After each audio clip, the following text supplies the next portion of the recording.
नमस्कार. सुरतमध्ये भाजप उमेदवाराची बिनविरोध निवड ही तर मॅच फिक्सिंग. काँग्रेस नेत्यांचा आरोप.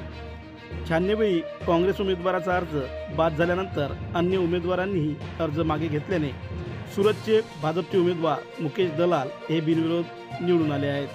जिल्हाधिकारी तथा निवडणूक निर्णय अधिकारी सौरभ पारधी यांनी दलाल यांच्या विजयाची घोषणा देखील करून प्रमाणपत्रसुद्धा दिले आहे.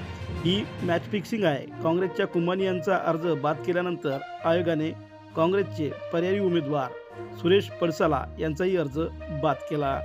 सुरतमधील रोषाला भाजप घाबरल्याने अशी मॅच फिक्सिंग केली जात असल्याचा आरोप काँग्रेसचे जयराम रमेश यांनी केला आहे. गुजरातमधील सर्व 26 जागांसाठी तिसऱ्या टप्प्यात 7 मे रोजी मतदान होणार आहे. त्यासाठी अर्ज मागे घेण्याचा सोमवार शेवटचा दिवस होता. सुरत मतदारसंघातील बसपाचे प्यारेलाल भारती, 3 छोटे पक्ष व 4 अपक्षांनी आपला अर्ज मागे घेतला होता. तत्पूर्वी 96 काँग्रेसचे निलेश कुंभानी यांच्या अर्जावरील सूचकांच्या स्वाक्षरी बनावट आढळल्याने अर्ज बाद ठरविला होता.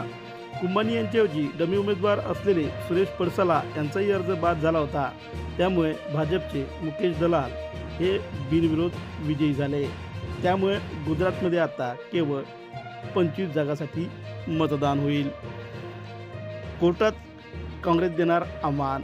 काँग्रेस उमेदवार निलेश कुंभानी यांचा अर्ज भाजपच्या सांगण्यावरूनच रद्द करण्यात आला आहे. त्याविरोधात आम्ही उच्च न्यायालयात आव्हान देणार असल्याचे काँग्रेसने म्हटले आहे. पक्षाच्या वरिष्ठ नेत्यांनी त्यावर टीका देखील केली आहे. सत्तेदाराचा खरा चेहरा सुरतमध्ये पुन्हा देशासमोर आला आहे. जनतेचा नेता निवडण्याचा अधिकार काढून घेणे हे डॉक्टर बाबासाहेब आंबेडकरांची राज्यघटना नष्ट करण्याच्या दिशेने टाकलेले पाऊल आहे. ही निवडणूक देश वाचवण्याची, राज्यघटना रक्षणाची आहे, असे काँग्रेस नेते राहुल गांधी यांनी यावर म्हटले आहे. आतापर्यंत बघा कोणत्या निवडणुकीत किती उमेदवार बिनविरोध निवडून आले होते. 1951 5, 1957 7, 1962 3, 1967 5, 1977 2, 1971 1, 1980 1 आणि 1989 1 असे बिनविरोध निवडून आलेल्या उमेदवाराची संख्या आहे.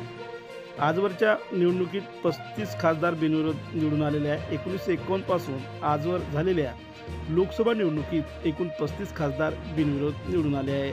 विरोधी पक्षाचा उमेदवाराचा अर्ज बाद झाल्याने तथा अर्ज मागे घेतल्याने त्यांना विजयी घोषित करण्यात आले होते.